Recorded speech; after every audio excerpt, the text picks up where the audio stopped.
Hello बच्चों, let's read the question. The question says in Funaria the haploid structure is. जो Funaria है हमारा, एक क्या है, ये बरायोफाइट है. उसके अंदर जो हमारे हैप्लॉइड स्ट्रक्चर होते हैं वो कौन से होते हैं? So now let's solve the question. सबसे पहले हम क्वेश्चन को सॉल्व करने का की कंसेप्ट देखेंगे. की कंसेप्ट क्या है हमारा कि हमें पता होना चाहिए फ्यूनेरिया की life cycle. Funaria life cycle, because हम लाइफ साइकिल देख के बता सकते हैं कि कौन सा लाइफ साइकिल का स्टेज हमारा हैप्लॉइड है या फिर कौन सा डिप्लॉइड है. So now let's see the diagram. हम लाइफ साइकिल देखे फ्यूनेरिया की, तो ये हमारा फ्यूनेरिया है, स्पोरोफाइट स्ट्रक्चर है ये इसका, राइट. ये इसका स्पोरोफाइट स्ट्रक्चर है. तो ये कैसा होता है? अपने आप में नेचर में डिप्लॉइड होता है, 2n है. और स्पोरोफाइट के अंदर जो ये पोर्शन है, इसे क्या कहते हैं? कैप्सूल कहते हैं. कैप्सूल कहते हैं, दिस इज कैप्सूल. और इसके अंदर क्या फॉर्म होते हैं? स्पोर. यहाँ पे फॉर्म होते हैं स्पोर. और इस फॉर्म करते हैं हमारा प्रोटोनीमा. स्पोर भी हमारे हैप्लॉइड स्ट्रक्चर है और प्रोटोनीमा भी कैसा है? हमारा हैप्लॉइड स्ट्रक्चर है. प्रोटोनीमा क्या है? थ्रेड लाइक स्ट्रक्चर होते हैं. थ्रेड लाइक स्ट्रक्चर है ये हमारे. ये तो हमें डायग्राम से दिख रहा है कि थ्रेड जैसा स्ट्रक्चर है इसका. फिर इसके बाद यहाँ पे फॉर्म होते हैं कप्स.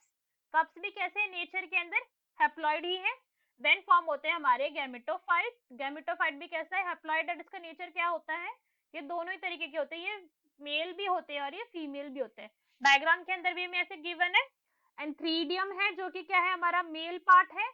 और है हमारा यहाँ पे archegonium which is female part. अब एंथ्रीडियम और आर्चिगोनियम क्या करेंगे? गैमेट्स प्रोड्यूस करेंगे. स्पर्म प्रोड्यूस होगा और एग प्रोड्यूस होगा. फिर उसकी क्या होगी? फर्टिलाइजेशन होगी, जाइगोट फॉर्म होगा. Zygote will be formed. और जाइगोट बाद में मैच्योर होकर क्या बना देगा? फिर से स्पोरोफाइट का फॉर्मेशन कर देगा. जाइगोट कैसा है? यहाँ पे जाइगोट भी डिप्लॉइड स्ट्रक्चर है.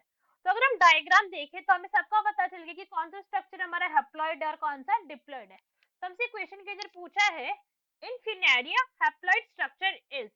तो अगर हम ये करके ऑप्शन देखें, प्रोटोनीमा तो हमारा हैप्लॉइड स्ट्रक्चर है, एन है ये. अभी हमने देखा तो स्पोर से फॉर्म हो रहा है, तो ये हैप्लॉइड है.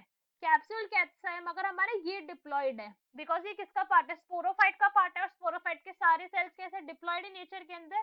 तो ये इनकरेक्ट हो गया. कॉलुमला ये भी डिप्लॉइड है नेचर के अंदर, तो क्या हो गया? ये भी इनकरेक्ट हो गया. सीटा, सीटा कौन सा पार्ट होता है? दिस इज सीटा, जो हमारे स्टेम जैसा structure, but this is not stem. ये कैसा है? ये भी डिप्लॉइड है. so this is also incorrect. So what we can say that our option number A, Protonema, is our correct answer. Hope you understood it well. Best of luck. Thank you.